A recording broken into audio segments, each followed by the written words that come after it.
So I found a job that looked really exciting yesterday. And it started out saying, oh, we're looking for a lead engineer with a CTO pathway. And it was a startup company. I was like, this sounds fantastic. They were using modern cloud technologies, TypeScript, AWS. They even mentioned Azure, which was odd.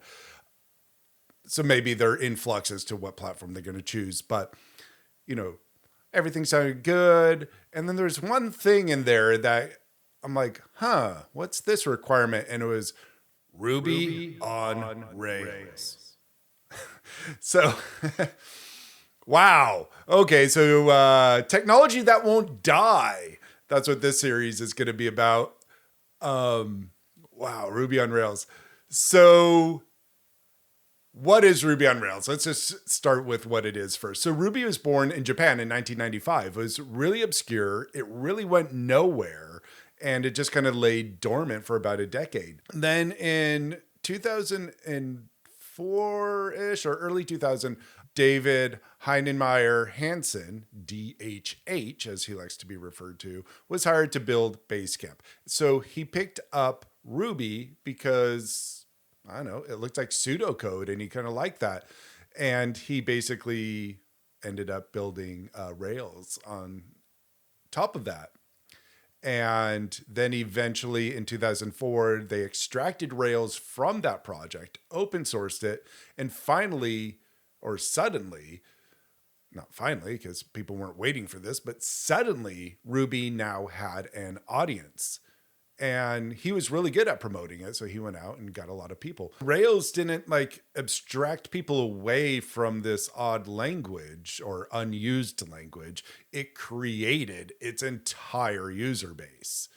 What people liked about Rails, I guess, is it reads like English. So it had that non-developer appeal where founders with an idea can kind of go in and go, oh yeah, I kind of know engineering and this kind of makes sense. Give me a table with some of these and some of those and a little bit of that. And I'm not joking. That's actually kind of how you program in it. So in 2004, DHH went into full marketing mode with very loud comparisons to Java and just basically saying how this is, a better solution. Look how quickly I could do this. He had really good charisma. He did live demos, and he's like, look how quickly I built this thing.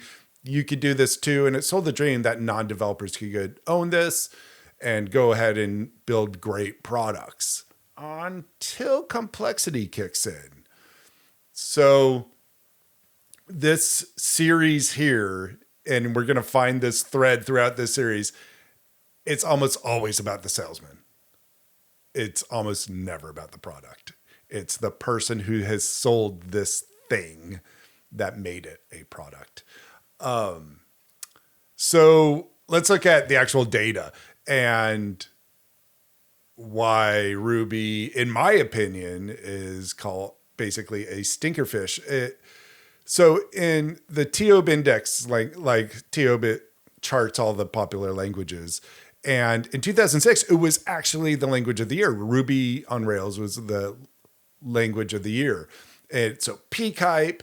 And now, a decade later, I think it's barely even in the top 30. And this is behind languages like Scratch and Visual Basic.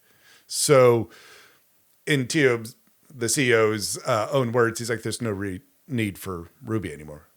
Python didn't just beat it. Straight up Python consumed Ruby. There's no need for it to exist with Python. Python's easier to learn. It's way more flexible. It runs a lot easier, and there's a lot more tooling on top of it. And it's got a massive community. It's used so heavily in data science. Me personally, I usually use structured languages. I come from a C background, but I program professionally in C# for Unity in my games, but I also do a lot of Python lately. For the last 3 years was primarily Python because I was doing data. I was doing data analysis, data forecasting, and I was teaching non-developers how to program. Python made sense. So the problem now is Ruby has almost no audience, no developers for it, but this is a startup.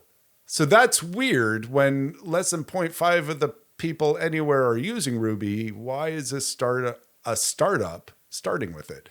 Last time I used it was, I don't know, maybe 16 years ago or something. And I worked at a company filled with some of the best engineers in the world at a film studio. And we used it because we didn't want to use Atlassian, another product that I'm sure will show up on here.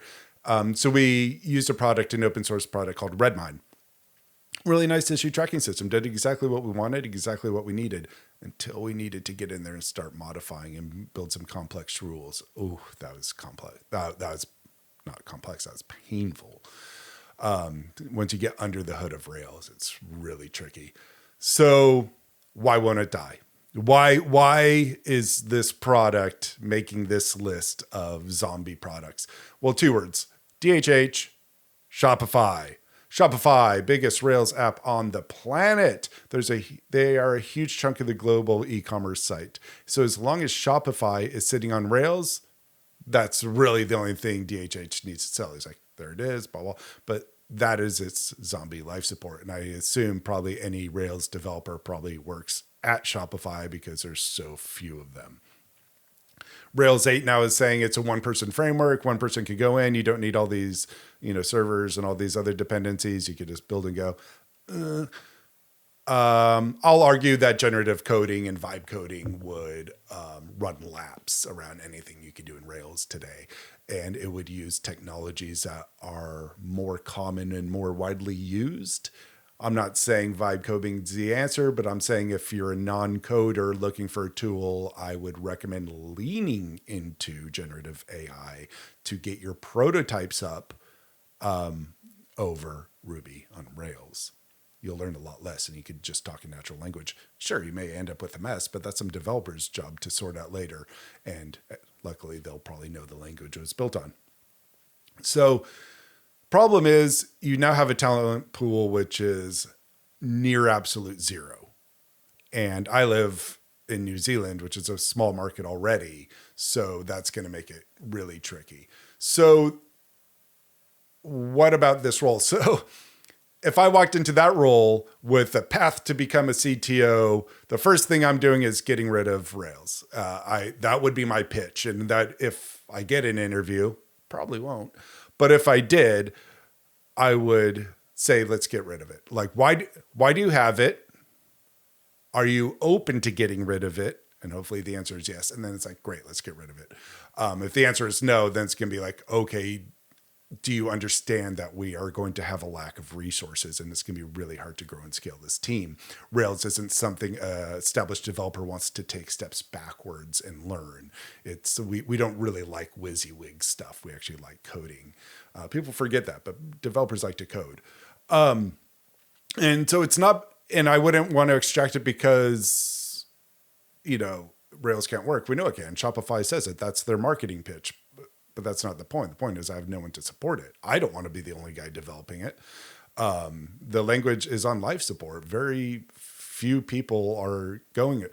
I talked to the head of one of the top consulting companies, technology consulting companies, and I told him about this. And he looked at me, he's like, I've never heard of Rails. What is that? And I had another laugh. I'm like, oh my goodness. Well, I'm like, don't worry about it. It's just something that always surprises me when I see it pop up. And there actually are a couple companies out here that have it. And the founders were non-technical people or technical enough to be dangerous, where they created a prototype, and that's great. But now these companies are based on something that is really hard to scale unless you're Shopify. That's it for this episode. On the next episode, I'll be looking at other products that I feel should be dead, but yet for some reason, there's somewhere to blame or some product to blame or some app to blame that keeps them alive. So we'll keep exploring this. My name is Michael. I'm a creator with a day job.